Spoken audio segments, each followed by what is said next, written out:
Eight Saint Xavier's school. आज हम पढ़ेंगे थर्मोडायनेमिक्स के बारे में। ओके, आज हम थर्मोडायनेमिक्स के बारे में स्टडी करते हैं, देखते हैं क्या होता है, कहाँ से स्टार्ट होता है। ठीक है, चलिए स्टार्ट करते हैं।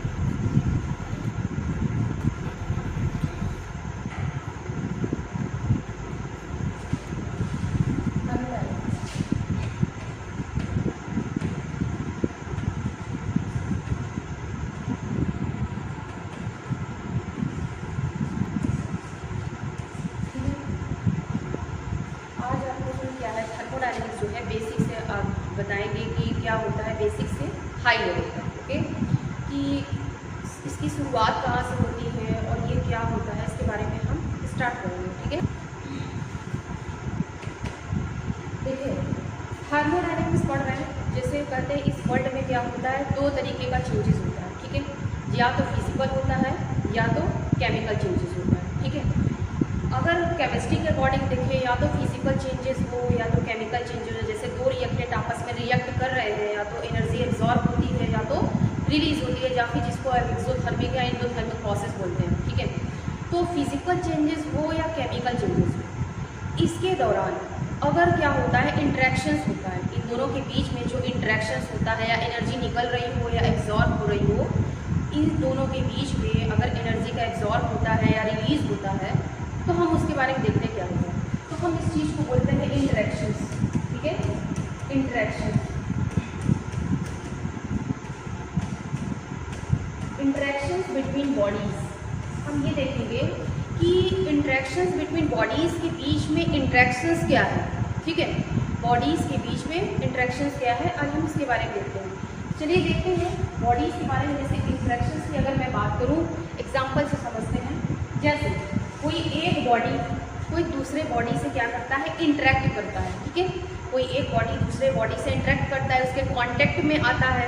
या इंटरेक्ट करने का मतलब है जैसे एक दूसरे से इंटरेक्ट में आते हैं, किसका, अगर एक दूसरे से इंटरेक्ट में आते हैं तो क्या कर सकते हैं, या फिर किस चीज़ का ट्रांसफ़र करते हैं, या फिर क्या करते हैं। इंटरेक्शंस के बीच, अगर दो बॉडी के बीच में इंटरेक्शंस हो रही है तो उसके बीच क्या होता है, लेन देन। जैसे क्या हो सकता है, हम बोलते हैं अकॉर्डिंग टू साइंस या अकॉर्डिंग टू थर्मोडायनेमिक्स के अकॉर्डिंग बोलेंगे, या तो मैटर का ट्रांसफ़र हो सकता है या तो एनर्जी का। ठीक है, इस दोनों का जो है लेन देन हो सकता है। जैसे किसी दो बॉडीज़ के बीच में या तो मैटर का एक्सचेंज होगा, या तो मैटर ट्रांसफ़र होगा, या तो एनर्जी का।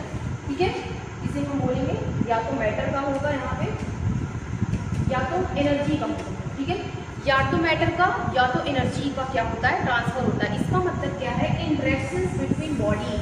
अगर दो बॉडीज़ के बीच में अगर इंटरेक्शंस होते हैं, या तो मैटर के होते हैं या तो एनर्जीज के होते हैं। ठीक है, चलिए देखते हैं इंटरेक्शंस बिटवीन बॉडीज।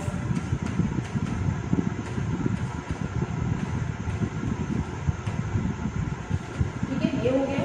और एनर्जी चेंजेस, अगर इंटरेक्शंस होता है तो क्या होता है, आज हम देखेंगे। ठीक है, चलिए पहले इसे देखते हैं।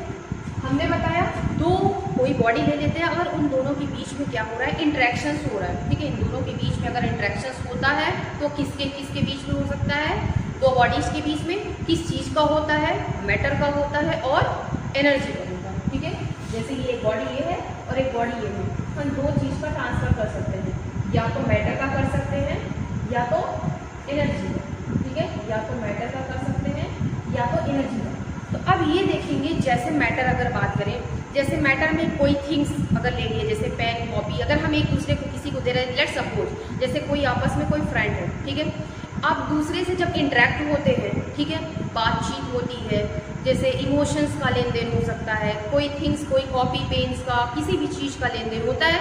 तो जस्ट इसी तरीके से हम इसको साइंस में पढ़ेंगे तो मैटर का लेन देन होता है और या फिर एनर्जी का होता है। ठीक है, मैटर में जैसे कोई थिंग्स वगैरह हो, चीज़ ही और एनर्जी, तो दो चीज़ का क्या करते हैं, लेन देन होता है, जिसको हम बोलते हैं इंटरेक्शन बिटवीन बॉडीज़ ना, ये होता है। अब हम बात करते हैं, अगर इंटरेक्शन होता है तो इससे क्या होगा, अगर इंटरेक्शंस होता है तो इससे क्या होने वाला। तो याद रखिएगा, अगर इंटरेक्शंस होता है तो बॉडी में क्या होता है, चेंज होता है। इसका मतलब क्या होता है, एनर्जी चेंज होता है।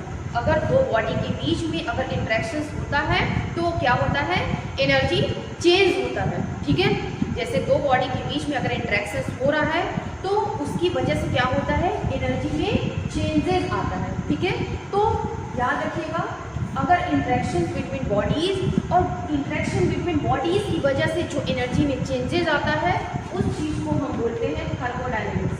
ठीक है, उस चीज़ को हम क्या बोलते हैं, थर्मोडायनेमिक्स। या फिर ये कह सकते हैं interactions between bodies and energy changes is known as thermodynamics, इसे हम बोलते हैं। तो इंटरेक्शंस का मतलब समझ में आया, जैसे क्या होता है कोई दो ऑब्जेक्ट ले लेते हैं या कोई दो आपस में फ्रेंड ले लेते हैं, ठीक है, वो हो गए। अगर एक दूसरे के कांटेक्ट में आते हैं, एक दूसरे से जैसे फ्रेंडशिप वगैरह करते हैं, एक दूसरे कांटेक्ट में इंटरेक्शंस करते हैं, ठीक है, जैसे बातचीत का लेन देन करते हैं, इमोशंस का करते हैं, पेन कॉपी पेंसिल कुछ भी हम क्या करते हैं इनसे जब इंटरेक्ट करते हैं तो ये चीज़ का लेन देन होता है। ठीक है, तो इसी तरीके से हम इसमें समझ रहे हैं किस चीज़ का होता है, मैटर का होता है, एनर्जी का होता है इंटरेक्शन। अगर बॉडीज़ के बीच में इंटरेक्शन होते हैं तो मैटर और एनर्जी के होते हैं। ठीक है, और इंटरेक्शन की वजह से क्या होता है, एनर्जी में चेंजेस होता है। और जो एनर्जी में चेंजेस होता है इंटरेक्शन ऑफ बॉडीज़ की वजह से एनर्जी में जो चेंजेस होता है, इन दोनों चीज़ को बोला जाता है थर्मोडायनेमिक्स। इसका मतलब साइंस की वो ब्रांच जिसमें interactions between bodies and energy changes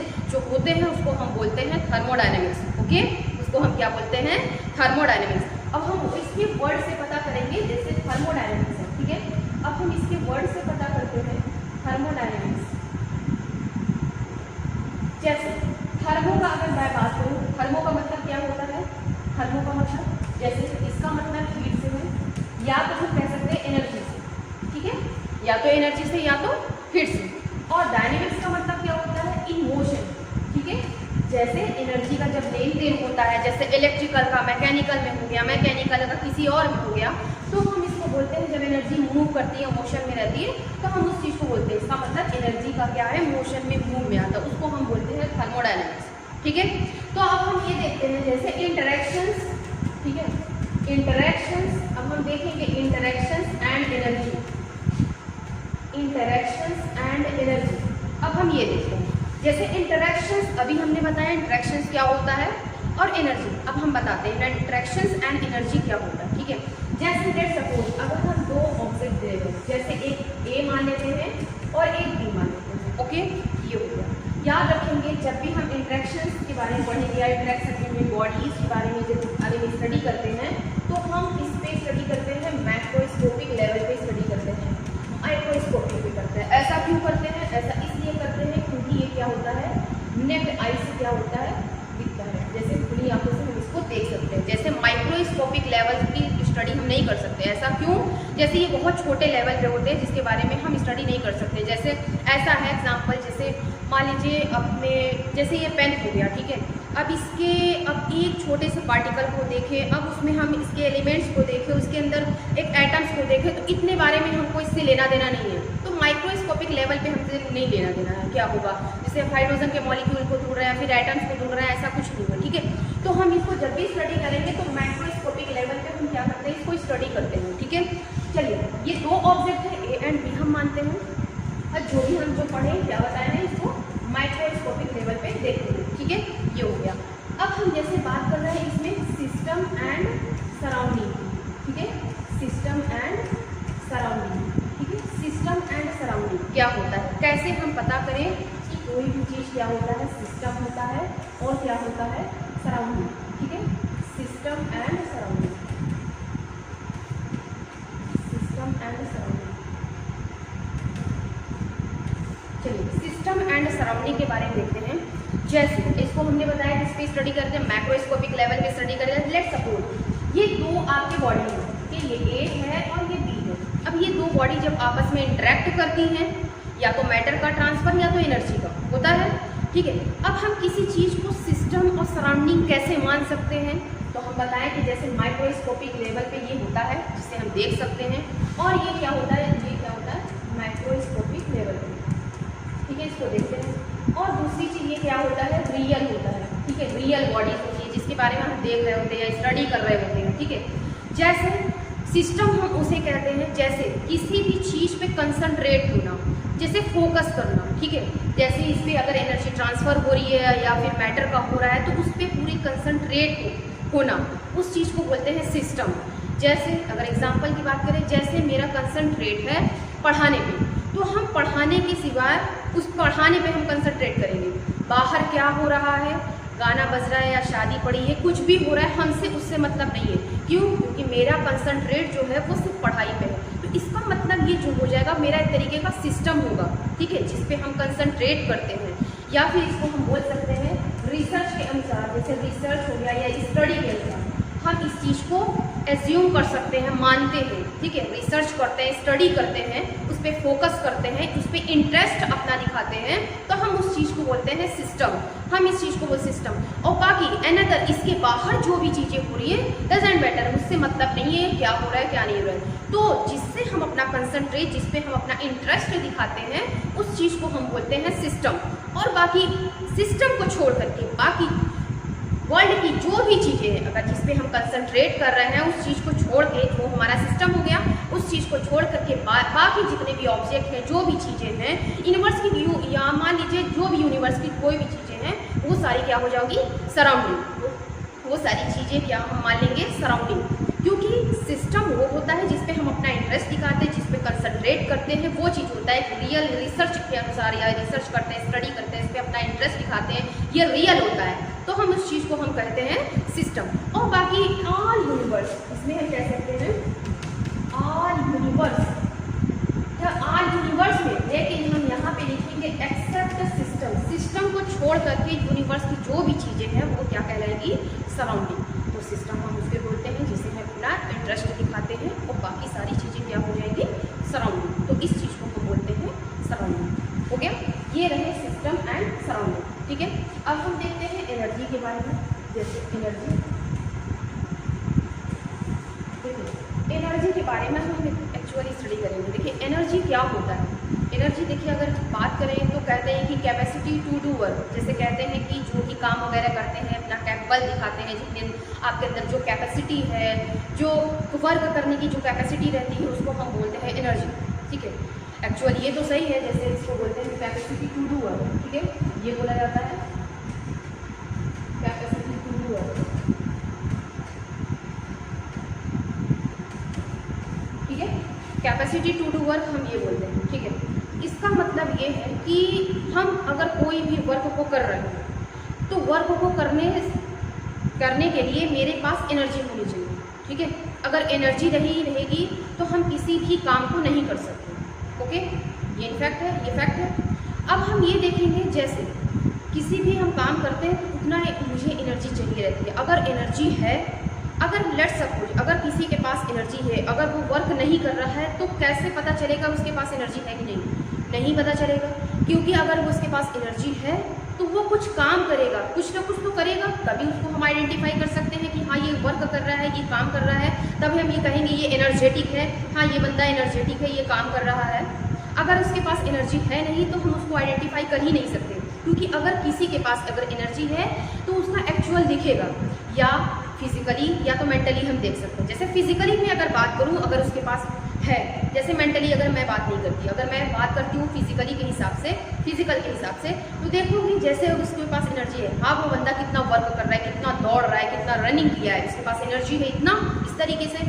या दूसरा बच्चा अगर कोई दूसरा ले लेते हैं, जैसे वो मेंटल के हिसाब से, ठीक है, मेंटली हम देखेंगे कितना वो उसके पास एनर्जी है। जैसे उसके पास इतना एनर्जी है, वो क्या किया, एग्जाम में इतने मार्क्स लेके आया, ठीक है, वहाँ पे तो वर्क नहीं कर रहा है, लेकिन उसका एनर्जी दिख रहा है अपना, किस हिसाब से उसने मेहनत की और उसका रिजल्ट किस तरीके से आया, ठीक है। इसका मतलब ये होता है कि हम जो भी वर्क करते हैं फिजिकली तरीके से या मेंटली तरीके से, जो भी वर्क करते हैं उसमें एनर्जी चाहिए होती है। एनर्जी करने के लिए कुछ ना कुछ चेंजेस दिखता है, तो इसका मतलब ये है कैपेसिटी टू डू वर्क कहते हैं, ठीक है। इसका मतलब दुनिया में जो होता है अनेक प्रकार के काम होते हैं, डिफरेंट टाइप के वर्क होते हैं। अगर हम चल रहे हैं तो ये भी एक तरीके का काम ही हुआ, तो इसका मतलब इसमें भी एनर्जी लग रही है। जो भी हम वर्क करते हैं, इसका मतलब वर्ल्ड में बहुत ढेर सारे वर्क होते हैं, जितने भी टाइप का आप काम करेंगे सारे तरीके का है। इसका मतलब एनर्जी का कोई रूप हो नहीं, एनर्जी कितने प्रकार की हो सकती है, जिस तरीके से काम कितने प्रकार के हो सकते हैं। इसीलिए कहा जाता है कि एनर्जी का कोई फिक्स टाइप नहीं है कि एनर्जी इतने टाइप की हो सकती है। एनर्जी क्या होता है, वो डिफरेंट टाइप के हो सकते हैं, इतने टाइप से जिसको हम आइडेंटिफाई भी नहीं कर सकते, ओके। जैसे वर्ल्ड में जितने प्रकार के आप काम करेंगे तो उतने टाइप की एनर्जी होगी, ठीक है। वर्क कर रहे हैं, उसकी एनर्जी अलग है, हंस रहे हैं मान लीजिए, सबकी अलग अलग अपनी अपनी एनर्जी होती है। तो आज तक आइडेंटिफाई नहीं हुआ कि इतने टाइप की एनर्जी है। हाँ, कुछ बुक वगैरह में लिखा रहता है kinetic energy, nuclear energy, mechanical energy, mind energy, ये सब वगैरह लिखा रहता है, लेकिन कुछ एनर्जी का जो है दिया रहता है, लेकिन पूरे एनर्जी का नहीं दिया रहता। तो इसको हम बोलते हैं एनर्जी। ठीक है, अब हम पढ़ेंगे एनर्जी की जो होते हैं वो मोड। ठीक है, एनर्जी जैसे हम एनर्जी को किस तरीके से देखते हैं, जैसे एट अ स्टेट देखते हैं, जैसे एट अ स्टेट। ठीक है, एट अ स्टेट, और हम क्या करते हैं इन अ मोशन, या तो मोशन में। ठीक है, एट स्टेट का कहने का मतलब ये है, जैसे स्टेट में एनर्जी को हम देख सकते हैं, जैसे किसी के पास एनर्जी है तो हम कहेंगे स्टेट मतलब रुकी हुई है, हम ये कहेंगे कि इसके पास इतनी एनर्जी है, इसका मतलब इतना स्टोर्ड है। इसका कहने का मतलब ये है कि इतनी एनर्जी क्या है इसके पास, स्टोर्ड है, इतनी एनर्जी क्या है, स्टोर्ड है। ठीक है, अब जो एनर्जी स्टोर्ड रहती है इसका मतलब उसके पास एक एनर्जी का फॉर्म है। अब वो फॉर्म कौन कौन सा हो सकता है, क्या पोटेंशियल हो जाए, क्या पता कुछ और हो जाए। इसका मतलब जैसे पोटेंशियल एनर्जी की बात करें, ठीक है, किस एनर्जी, ये सब एनर्जी क्या है हो सकती हो। एक एनर्जी का क्या है, इस तरीके का एनर्जी का फॉर्म है, फॉर्म ऑफ एनर्जी है। ठीक है, अगर हम एट ए स्टेट की बात करें तो एट ए स्टेट का मतलब ये है किसी के पास एनर्जी इतने, जैसे लेट सपोज मेरे पास इतनी एनर्जी स्टोर्ड है, तो एनर्जी स्टोर्ड है तो इसका मतलब मेरे पास एनर्जी के एक फॉर्म है, ये किसी कोई भी टाइप की एनर्जी हो सकती है। तो हम इसको बोलते हैं एट ए स्टेट मतलब स्टोर्ड एनर्जी। स्टोर्ड एनर्जी का मतलब क्या होता है, एक तरीके का एनर्जी का फॉर्म है। ठीक है, अगर मैं मोशन के अकॉर्डिंग बात करूँ, जैसे मोशन में इलेक्ट्रिकल का कन्वर्ट हो रहा है, जैसे मैकेनिकल में, किसी का न्यूक्लियर में हो रहा है, तो इसका मतलब ये है मूव कर रही है। जैसे मोशन में एनर्जी, जैसे हम कोई वर्क कर रहे हैं तो उसको वर्क करके कर सकते हैं। ठीक है, इन मोशन जैसे कर दे mode of energy, mode of energy, जैसे एनर्जी का एक तरीके का मोड होता है। जैसे कोई हम वर्क कर रहे हैं तो जैसे मान लीजिए हम चल रहे हैं, तो इसमें एनर्जी का एक तरीके का मोड है। मोड का मतलब किस तरीके से एनर्जी ट्रांसफर हो रही है, किस तरीके से। तो याद रखिएगा एनर्जी का जो मोड है दो तरीके से ट्रांसफर हो सकती है। ठीक है, इस तरीके से, या तो हीट के जरिए या तो वर्क के जरिए। कैसे हीट के जरिए, जैसे अगर कोई चीज़ है अगर हम उसको हीट कर दें, एक कंडीशन ये होता है अगर हीट कर दें तो उसका एनर्जी ट्रांसफर हो सकता है। दूसरा ये होता है अगर हम उस पर वर्क करें तो उसका एनर्जी तब पर भी क्या होता है, ट्रांसफर हो सकता है। लेकिन कभी इससे एक क्वेश्चन बन सकता है, जैसे जो है एट ए स्टेट स्टोर्ड या एनर्जी के फॉर्म, हीट और वर्क कभी नहीं होते हैं। एनर्जी के जो फॉर्म होते हैं वो हीट और वर्क कभी नहीं होते, बाकी जो एनर्जी के फॉर्म होते हैं वो सब होते हैं, लेकिन हीट और वर्क को छोड़ करके बाकी जो एनर्जी के फॉर्म होते हैं सब एनर्जी के फॉर्म होते हैं, लेकिन हीट और वर्क जो है एनर्जी के फॉर्म नहीं होते। तो जैसे हीट करके हम एनर्जी को ट्रांसफर करते हैं या तो वर्क करके ट्रांसफर किया जा सकता है। लेट सपोज जैसे मान लेते हैं ये ए और ये बी है, इसके पास 10 जूल है, इसके पास 20 जूल है। ठीक है, अब ये क्या है, इसको एनर्जी ट्रांसफर करनी है। कैसे ट्रांसफर के, एक तरीके का कुछ ना कुछ मोड होगा, या मोड क्या होगा, या तो हीट होगा या तो वर्क होगा, या तो हीट करके या तो वर्क करके। अब 20 है, अब ये इसमें से क्या करेगा, जैसे 5 जूल को ट्रांसफर करना है तो उसका मोड क्या होगा, तो दो मोड होंगे, एक क्या होगा हीट होगा, एक वर्क। मतलब जो एनर्जी को ट्रांसफर करेगा उसका मोड ले जाने वाला प्रोसेस कौन करेगा, या तो हीट करेगा या तो वर्क करेगा। तो हम इस चीज़ को बोलते हैं एनर्जी दो तरीके से हो सकती है, एक एट स्टेट पे और एक क्या होता है इन अ मोशन पे। तो ये रहे, इसलिए हम कहते हैं कि जो आपका एनर्जी का फॉर्म होता है वो हीट और वर्क नहीं होता है। ठीक है।